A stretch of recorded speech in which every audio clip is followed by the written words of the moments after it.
అని రమ్మన్నాను. ఇప్పుడే చూపిస్తా బట్టలు ఇప్పుకోవాలని. హిందువుల యొక్క మనోభావాలను దెబ్బతీయడమే గవర్నమెంట్ యొక్క ఉద్దేశమా? నువ్వు ఏ పద్ధతి ప్రకారం విగ్రహాలను తొలగించినావు? బిడ్డ హిందువుల జోలికి వస్తే మాత్రం మా బజరంగ దళ కార్యకర్తలు చాలు నీకు.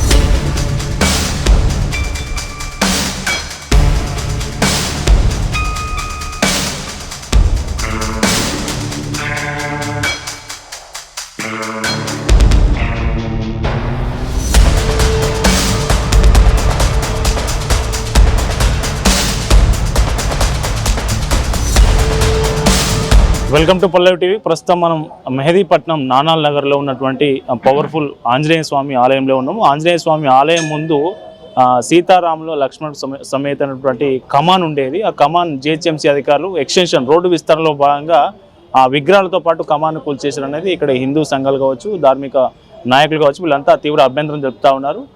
కొత్త కమాన్ కట్టడానికి కూడా ఆలోచన చేస్తూ ఉన్నారు. అసలు ఇక్కడ ఇష్యూ ఏంటి, ఎందుకు అట్లా కమాను వితౌట్ ఇంటిమేషన్ లేకుంటే శాస్త్రోక్తంగా కాకుండా ఎందుకు అట్లా తొలగించాల్సి వచ్చింది అనేది వీళ్ళతో మాట్లాడదాం. ఏం పేరు అన్న మీ పేరు? శ్రీకాంత్. ఏంటి అసలు ఇక్కడ సమస్య ఏంటి? ఇంతమంది హిందువులందరూ ఎందుకు ఇక్కడ జమ అయ్యారు? ఇక్కడ ఇది దాదాపు ఇక్కడ టోటల్ ఒక 5 గుళ్ళు ఉన్నాయి. ఇక్కడ రాంబాగ్ అంటాం, సీతారాం బాగ్ అంటాం, లక్ష్మణ్ బాగ్ అంటాము, ఇది బజరంగ్ బాగ్ అంటారు దీన్ని. అంటే ఈ యొక్క టెంపుల్ యొక్క చాలా పవిత్రత ఉంది, చాలామంది వచ్చి దర్శనం చేసుకుంటూ ఉంటారు. అయితే నేను అన్ఎక్స్పెక్టెడ్గా వితౌట్ ప్రయర్ నోటీస్, అంటే ఎలాంటి పేపర్ వర్క్ చేయకుండా డైరెక్ట్ వచ్చి లాల్ సింగ్ అనేటోడు కూల్చేసాడు. లాల్ సింగ్ ఎవరని చూస్తే వాడు క్రిస్టియన్. మరి ఆన్ చేతికి ఇచ్చేది కులగొట్టియడం ఏంది నాకు అర్థం కాలే. అంటే హిందువుల యొక్క మనోభావాలను దెబ్బతీయడమే గవర్నమెంట్ యొక్క ఉద్దేశమా? అంటే హిందువుల యొక్క మనోభావాలకు విలువ లేదా? అంటే మేము ఒక గుడికి కానీ ఒక దానికి ప్రతిష్ఠించాలంటే ఎన్ని రకాల పూజలు ఉంటాయి, ఎంత నియమ పద్ధతులు ఉంటాయి, అది ఏమీ పాటించకుండా ఆడ ఉన్నటువంటి ఒకే కమాన్ ఉంది, కమాన్ పైన విగ్రహాలు ఉన్నాయి, రాముల వారు, లక్ష్మణులు, సీతమ్మవారు, ఆంజనేయ స్వామి, వీళ్ళందరూ విగ్రహాలను ఇష్టం ఉన్నాడు కూల్చేస్తే అంటే మా మనోభావాలకు ఏం వాల్యూ లేదా? ఏమనుకుంటున్నాడు అని రమ్మన్నాను. ఇప్పుడే చూపిస్తా బట్టలు ఇప్పుకోవాలని. ఏమనుకుంటున్నాడు? ఎవరు ఆయన? ఆఫీసర్ ఆడ ఆఫీసర్ ఆర్డర్ ఇస్తే కాంట్రాక్టర్ కులగొట్టిండ. ఆ ఆఫీసర్కి అంత ధైర్యం ఎట్లా వచ్చింది? ముప్పై అని క్రిస్టియన్ శిలో కులగొట్టుకోమను. మా దగ్గరకు వచ్చింది రూపాయి చూపిడు వచ్చాడు అంటే వానికి ప్రొసీజర్ ఏమనేది ఏం లేదా? వాడు పాటించాల్సిన అవసరం లేదా? ఇష్టం ఉన్నట్టు హిందువులు అనగానే కథం కులగొట్టేసేయాలా? ఏమనుకుంటున్నాడు? తమాషా అవుతుంది దానికి. ఆయన చెప్తున్నా ఇంకోసారి మళ్ళీ నీ మీద ఏమైనా వచ్చిందంటే చాలా వస్తున్నాయి మన మీద కంప్లైంట్లు. రూల్స్ అండ్ రెగ్యులేషన్స్ అస్సలు ఫాలో అవుతలేడు వ్యక్తి. వానికి ఏముందో పర్సనల్ నాకు తెలియదు. బిడ్డ హిందువుల జోలికి వస్తే మాత్రం మా బజరంగ దళ కార్యకర్తలు చాలు నీకు సమాధానం చెప్తారు. జై శ్రీరామ్. ఇప్పుడు అతను ఆయన చేసిన ఈ అనుచిత చర్య మీద మీరు ఉన్నతాధికారులకు ఫిర్యాదు చేసిరా ఏంటి? అసలు ఉన్నతాధికారులకు ఫిర్యాదు చేస్తే ఏమంటున్నారు? ఇప్పుడు ఉన్నతాధికారులకు ఫిర్యాదు చేయడానికి లోకల్ టీం అనేది వెళ్తుంది. వాళ్ళ మీద స్పెసిఫిక్గా మళ్ళీ కంప్లైంట్ అనేది లాడ్జ్ చేస్తాము. అయితే నిన్న పోలీస్ వాళ్ళు ఎఫ్ఐఆర్ నమోదు చేయడం జరిగింది. కాంట్రాక్టర్ మీద చేసిండు. మేమేమంటామంటే కాంట్రాక్టర్ ఒక జస్ట్ ఒక ఇది జరియా. ఎందుకంటే అథారిటీ ఆర్డర్ ఇస్తేనే కూలోడు పనిచేస్తాడు. మరి వాన్ మీద ఎందుకు పెట్టకుండా కాంట్రాక్టర్ ఎందుకు బలిపశు చేస్తారు? ఆర్డర్ ఇచ్చినోని నువ్వు సస్పెండ్ చేయి, ఆర్డర్ ఇచ్చినోని మీద యాక్షన్ తీసుకో అని చెప్పేసి బజరంగ దళ డిమాండ్ చేస్తుంది. అంటే ఇప్పుడు టెంపుల్ కమాన్ కూడా రోడ్డు మీద ఉంది, రోడ్డు విస్తరణలో భాగంగా తొలగించామని చెప్తా ఉన్నారు అధికారులు. ఇప్పుడు రోడ్ మనకు పూర్వం రోజుల్లో రోడ్ చిన్నది ఉండే అవసరం తగ్గట్టుగా మనం మారుతూ వస్తుంది. మేము దానికి వ్యతిరేకం చేయలేదు. మళ్ళీ ఆనంద్ థియేటర్ దగ్గర ఉన్నటువంటి రక్తమైసమ్మ టెంపుల్ రోడ్ మధ్యలోనే ఉండే. మళ్ళీ మేము కోఆపరేట్ చేసినాం కదా, మేము దాన్ని కోఆపరేట్ చేసినాం కదా. ఇప్పుడు మీరు ఇక్కడ ఏమంటున్నారు? ఇది రోడ్డు మీదకి వచ్చింది అంటున్నారు. ఒక్కసారి దీని చరిత్ర చూడండి. ఇది 3500 గజాలు ఉన్నటువంటి జాగా. ఇది దాంట్లో మరి టెంపుల్ ఓవర్ ఎంక్రోచ్మెంట్ అయినరు ఏంటి అనేది అంతా ఒకసారి ఎంక్వైరీ పెడితే దీన్ని ఒక ఎంక్వైరీ పెట్టండి. రోడ్కి గుడి జాగానే ఉంది తప్ప గుడి రోడ్ మీద పోలేదు, కమాన్ రోడ్ మీదకి పోలేదు. వాళ్ళే గుడి జాగాలోకి వచ్చిర్రు. మళ్ళీ అట్లాంటప్పుడు ఎట్లుండాలి? మేము మళ్ళీ ఇది ఎన్క్రోచ్మెంట్ అయింది అనడం ఎట్లా? అది కరెక్ట్ కాదు కదా, సబబు కాదు కదా. అరే నువ్వు ఏది ఉన్నది 400 నుండి 500 సంవత్సరాలు ఉన్నటువంటి కమాన్ని నువ్వు ఓవర్ నైట్ డేలో నువ్వు వచ్చి కూల్చేస్తావు. ఆ విగ్రహాల మీద ఇష్టం విగ్రహాలు తలలు వల్ల కొట్టుడు ఓడేవాడు. వానికి అంత వాని తల అట్లా నడితే తెలుస్తాయేమో వానికి.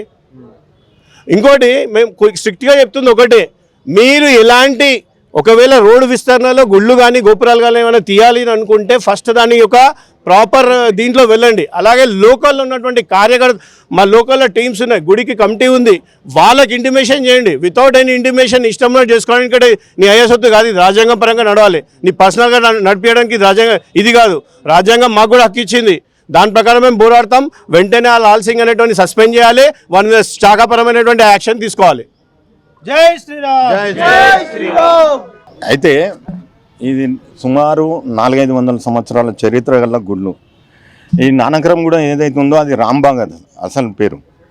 ఈ రాయదుర్గం దర్గా అంటారు కదా, దాని పేరు షేక్పేట్ దర్గా అని ఇప్పుడు అంటారు కదా, దాని పేరు అసలు పేరు లక్ష్మణ్ బాగ్. ఈ రాయి అనేది ప్రహారీ లేక ఉన్నది కాబట్టి రాయదుర్గం అయింది. ఇది బజరంగ బాగ్, ఇది దీని పేరు. ఇప్పుడు ఆల్రెడీ సీతారాం బాగ్ అందరికీ తెలిసిందే, అది ఒకటే ఒరిజినల్ పేరు మీద పిలువబడుతుంది. మా డిమాండ్ ఏంటంటే శాస్త్రోత్తంగా తీయలేరు అది. మీరు ఎన్ని సంవత్సరాల నుంచి ఇక్కడ ఉంటున్నారు? ఎన్ని సంవత్సరాల నుంచి గుడిని చూస్తూ ఉన్నారు? మేము ఎన్ని సంవత్సరం ఇక్కడ మేము ఉన్నాం, రాయదుర్గంలో ఉంటాం, దర్గాలో ఉంటాం రాయదుర్గం. అయితే ఒక 40 సంవత్సరాల నుండి చూస్తున్నాం మేము. ఇక్కడ వచ్చిపోయే దారి మాకు ఇదే. అయితే 40 సంవత్సరాల నుండి గట ఇక్కడ అప్పట్లో మేము పూజలు చేసుకునేవాళ్ళం. అంటే ఎప్పుడన్నా గుడికి ఇక్కడ మొక్కిపోయేవాళ్ళం. ఈ మధ్యాహ్నం రానియలేరు వీళ్ళు. మేము ఒక రోజు కమాన్కు హనుమాన్ జయంతి సందర్భంగా సున్నం వేస్తామని వచ్చినాం. ఈడ ఉండే పంతులు నువ్వు నీకే అని మమ్మల్ని రానియలేరు లోపలికి. మేము వేస్తాము ఏమేము మా ఇష్టం, అది మీరు రావద్దు అని చెప్పింది ఖచ్చితంగా. ఇది గుడి అనేది అందరిది. ఇది మీకు ఇంకేమన్నా పర్సనల్ ప్రాబ్లం ఉందేమో అది మీరు చూసుకోండి. ఇది ఇక్కడ దేవాలయం ఉన్నది, ఏండ్ల నాటి దేవాలయం. మేము భక్తులం అనేవాళ్ళం, మనోభావాలు దెబ్బతినకుండా మీరు అది ఒక్కటి చూసుకోమని చెప్తున్నాం. మేము గుడికి వచ్చి వెళ్తాం. మీ పాస్తులు మాకు అవసరం లేదు కదా, దర్శనం స్వామివారి దర్శనం చేసుకొని పోతాం అంటున్నాం. ఇంకా అంతే కదా మేము అనేది. ఇప్పుడు మనం ఒకటిగా లేనందుకే ఇదంతా జరిగింది. ఇప్పుడు నువ్వు ఇంతకుముందు ఏం క్వశ్చన్ వేసినావు అంటే రోడ్లోకి వెళ్ళి రోడే ఇక్కడ వచ్చింది. గుడి స్థలంలోకే రోడ్, అక్కడ ఉండే రోడ్డు చాలా దూరంలో రోడ్డు ఉండే, సింగిల్ రోడ్ అది. రోడ్డు విస్తీర్ణంలో భాగంగా ఈ గుడి ప్లేస్లోకి వచ్చేది. సరే మేము కాదంటలేము, నువ్వు ఏ పద్ధతి ప్రకారం విగ్రహాలను తొలగించినావు మాకు అందరికీ చెప్పేది. గుడి కమిటీ ఉన్నది, ఇక్కడ లోకల్గా హిందువులు ఉన్నారు. మా మనోభావాలను ఎందుకు దెబ్బతీసారు?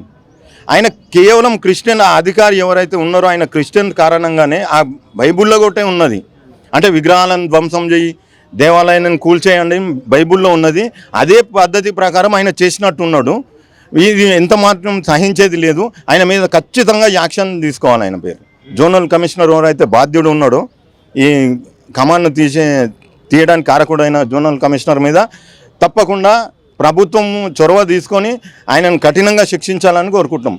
జై శ్రీరామ్.